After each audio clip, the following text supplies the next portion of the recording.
No todos en tu vida son enviados por Dios. Algunas personas, sin importar cuán amables parezcan, llevan espíritus destinados a hacerte daño o distraerte de tu propósito. Estas no son solo personalidades difíciles, son herramientas del enemigo. Desde espíritus divisivos que destrozan las relaciones, hasta la falta de perdón que envenena el alma. Estamos a punto de ver 7 rasgos distintivos que son señales de personas bajo la influencia de espíritus malignos. Si no los reconoces, pueden descarrilar tu vida y evitar que cumplas el llamado de Dios. No dejes que los malos espíritus te guíen. Estos espíritus se arraigan en tu vida, aprende a identificarlos antes de que sea demasiado tarde. Número 1. El espíritu divisivo. Un espíritu divisivo siembra discordia entre hermanos y hermanas. Este espíritu opera a través de personas que crean facciones, argumentos y disputas, a menudo sobre asuntos triviales que conducen a relaciones rotas y comunidades divididas. La Biblia, en Romanos 16, 17, 18, dice: Os ruego, hermanos, que os fijéis en los que causan divisiones y tropiezos en contra de la enseñanza que vosotros habéis aprendido, apartaos de ellos. Porque tales personas no sirven a nuestro Señor Cristo, sino a sus propios apetitos. Mediante palabras suaves y halagos engañan las mentes de las personas ingenuas. Esto es lo que hacen las personas con espíritus divisivos. Constantemente encuentran fallas y critican a los demás, priorizan sus preferencias sobre la unidad. Rechazan la reconciliación y siempre tienen una forma de traer disrupción. El espíritu divisivo se manifiesta de maneras muy sutiles. Imaginemos a alguien en un comité de la iglesia que siempre provoca debates sobre el estilo de adoración o cómo se deben gastar los fondos, no por una preocupación genuina, sino para causar conflictos. Disfrutan de ser el centro de atención y controversia. Externamente, puede que quieran poder o control, sin embargo, espiritualmente, el enemigo los usa para romper la unidad del pueblo de Dios. Número 2. Chismes y calumnias. Este espíritu prospera en conversaciones que dañan la reputación. Los chismes son conversaciones ociosas, y las calumnias son mentiras descaradas o exageraciones dañinas. La Biblia dice en el Salmo 50.920, vuestra boca está llena de perversidad y vuestra lengua llena de mentiras. Os sentáis a calumniar a vuestro hermano, el hijo de vuestra propia madre. Las personas que están llenas de este espíritu también causan divisiones, discusiones y dolor. Nunca cometas el error de confiar en una persona así. Esto es lo que hacen, se presentan como confiables, pero es engañoso porque no tienen la integridad para guardar la información para sí mismos. A menudo comparten pedidos de oración que son realmente solo chismes disfrazados. Se centran en lo negativo y les encanta difundir malas noticias. Piense en alguien que dice, ¿escuchaste que, fulano de tal? Se presentan como preocupados por la persona, pero en realidad prosperan gracias al drama y el caos que se crea cuando exponen cierta información. Para este tipo de persona, externamente se trata de ganar estatus social o desviar la atención de su propio pecado. Espiritualmente, el enemigo usa el chisme para destruir la confianza y las relaciones. Número 3. Rebelión y desobediencia. Este espíritu opera en aquellos que rechazan la autoridad, ya sea en la familia, la iglesia o el lugar de trabajo. Se resisten a la corrección y, a menudo, justifican sus acciones como independencia. La Biblia en 1 Samuel 15:23 dice, la rebelión es tan pecaminosa como la brujería y la terquedad tan mala como adorar ídolos. Así que, porque has rechazado el mandamiento del Señor, Él te ha rechazado como rey. Esto es lo que hacen los rebeldes y desobedientes, desafían constantemente el liderazgo, tienen una actitud de a mi manera o a la calle y rechazan la responsabilidad externa. La rebelión y la desobediencia pueden verse como la búsqueda de autonomía espiritual, pero en realidad son una negación de la autoridad divina. La rebelión es como el pecado de la brujería y el enemigo lo usa para fomentar el caos. Número 4. El engaño y la mentira. Este espíritu opera a través de personas que manipulan la verdad para beneficio personal o para evitar consecuencias. Juan 8:44 dice, porque sois hijos de vuestro padre el diablo, y amáis hacer las cosas malas que él hace. Él era un asesino desde el principio. Siempre ha odiado la verdad porque no hay verdad en él. Cuando miente, es consistente con su carácter, porque es un mentiroso y el padre de las mentiras.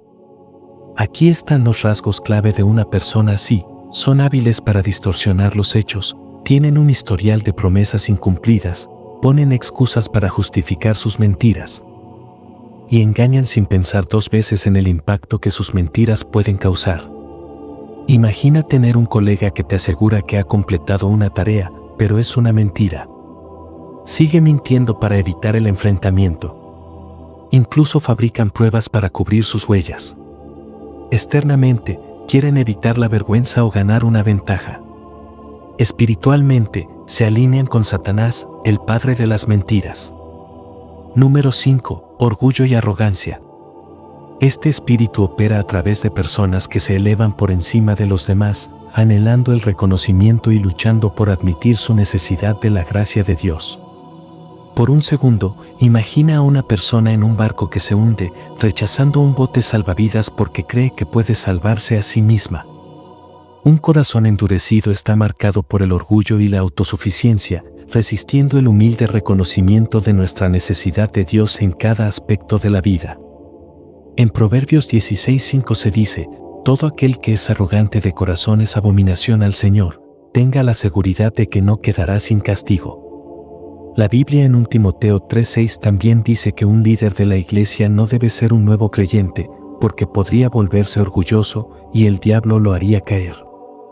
Aquellos con orgullo hacen lo siguiente: miran a los demás y se ven a sí mismos como superiores, nunca se humillan, interrumpen a los demás para mostrar su propio conocimiento, rara vez admiten errores o piden ayuda, y desestiman las contribuciones de los demás. Externamente, buscan validación, elogios y posiciones. El orgullo fue el pecado original de Satanás, y es este pecado de orgullo el que cegará a las personas a su necesidad de arrepentimiento. Número 6. Odio y amargura. Este espíritu fomenta la ira no resuelta y el resentimiento profundamente arraigado. Con el tiempo, envenena no solo al individuo, sino a todos los que lo rodean. Para cada creyente, hay dos emociones de las que debemos proteger nuestros corazones: la amargura y la ira. Si se dejan supurar y desarrollarse en el corazón, estas emociones pueden causar división entre los creyentes, romper relaciones y obstaculizar seriamente la fe de una persona. Hebreos 12:15 dice: mirad bien, no sea que nadie deje de alcanzar la gracia de Dios, ni brote ninguna raíz de amargura que cause problemas y contamine a muchos. Este versículo no solo nos advierte sobre la amargura, sino que nos ruega que tengamos cuidado con la raíz de esta amargura. Pablo fue intencional en su uso de esta analogía. Consideremos la vida de una planta. Normalmente no vemos la semilla después de que se ha puesto en la tierra, ni sus raíces. Pero vemos el fruto y las flores cuando perforan la tierra y salen a la superficie. Muy parecido a la amargura, la raíz de una planta no es visible a simple vista. Solo podemos ser conscientes de que la semilla fue plantada cuando vemos el fruto. Pablo sabía que la amargura era tan destructiva que necesitaba ser desarraigada tan pronto como la semilla germinara. Él no advirtió que desecháramos el fruto de la amargura, no. Él sabía que cuando vemos el fruto de la amargura, ya es demasiado tarde. Si esperamos a que la amargura sea visible sobre la tierra, corremos el riesgo de ser una amenaza para los demás. Por eso la Biblia dice: mirad que ninguna raíz de amargura brote y os cause problemas, y por ella muchos vengan a ser contaminados. Esto significa que antes de que la amargura llegue a la superficie, debemos erradicarla. La Biblia también nos habla sobre la ira. La traducción amplificada de Santiago 1:19-20 dice: entiendan esto, mis amados hermanos y hermanas, que todos sean rápidos para escuchar, cuidadosos y reflexivos oyentes, lentos para hablar, un hablante de palabras cuidadosamente elegidas, y lentos para la ira. La ira profundamente arraigada del hombre no produce la justicia de Dios, ese estándar de comportamiento que Él requiere de nosotros. La Biblia no nos dice que no nos enojemos, sino que no pequemos al permitir que la ira nos controle. La ira puede ser como un incendio forestal que deja destrucción y ruina detrás. La ira y la amargura son emociones fuertes y destructivas, y debemos cuidarnos de ellas como hijos de Dios. Los rasgos clave de alguien con amargura e ira son que se aferran a ellas. Rencores por años. Hablan con dureza de los demás, incluso en conversaciones no relacionadas. Evitan a las personas que les desagradan, en lugar de buscar la paz. El enemigo usa la amargura para corromper corazones y destruir la comunidad. Número 7. Falta de perdón y resentimiento. Este espíritu se niega a dejar ir las ofensas, mantiene un registro de los errores y construye muros en lugar de puentes. La Biblia, en Mateo 6, 14, 15, dice: si perdonáis a los que pecan contra vosotros, vuestro Padre Celestial os perdonará, pero si os negáis a perdonar a los demás, vuestro Padre no perdonará vuestros pecados. Las personas con un espíritu implacable de perdón a menudo mantienen a las personas prisioneras dentro de sus corazones y mentes. Siempre dirán: perdonaré, pero nunca olvidaré. Sin embargo, sus acciones revelan que no han perdonado verdaderamente. Evitan la reconciliación, incluso cuando la otra parte se disculpa. Pueden creer que el perdón permite que la otra persona gane espiritualmente. La falta de perdón bloquea el perdón de Dios en sus propias vidas, como enseñó Jesús. Ahora que hemos expuesto estos 7 espíritus malignos, ¿qué debemos hacer primero? Debemos examinar nuestros propios corazones. ¿Estamos albergando inconscientemente alguno de estos rasgos? En segundo lugar, debemos orar por discernimiento y protección contra estas influencias. Por último, debemos orar por la salvación de los creyentes. Debemos ser valientes al enfrentar a estos espíritus y otros con la verdad y el amor, siempre señalándolos a Cristo. Los enemigos que Dios permite en nuestras vidas. ¿Por qué Dios permitió que Elías fuera perseguido por la malvada reina Jezabel? ¿Por qué Dios permitió que los 3 niños hebreos fueran arrojados en un horno de fuego? ¿Por qué Dios permitió que David se enfrentara a un guerrero gigante como Goliat? ¿O por qué Dios permitió que Daniel fuera arrojado al foso de los leones? De hecho, como cristianos, se nos puede perdonar por preguntar: ¿por qué Dios nos permite tener enemigos? Para abordar esta cuestión, veamos brevemente la relación entre David y Saúl. Luego, veremos a Nehemías, Elías, Jezabel y José. El rey David. Normalmente, cualquier rivalidad que vemos hoy en películas, programas de televisión, libros y cómics tiene 2 personajes principales que se odian. Sin embargo, todas las historias de rivalidad de hoy palidecen en comparación con la rivalidad entre el rey Saúl y David. Había una tensión tan brutal entre ellos. Sin embargo, hay un factor importante que hace que esta rivalidad sea diferente. Con el rey Saúl y David, la contienda es completamente unilateral. A lo largo de la historia, Saúl está absolutamente obsesionado con matar a David a sangre fría. David, por otro lado, desea evitar este conflicto, pero parece que no puede sacarse a Saúl de encima. David quiere estar en paz con Saúl, pero no puede obtener la paz.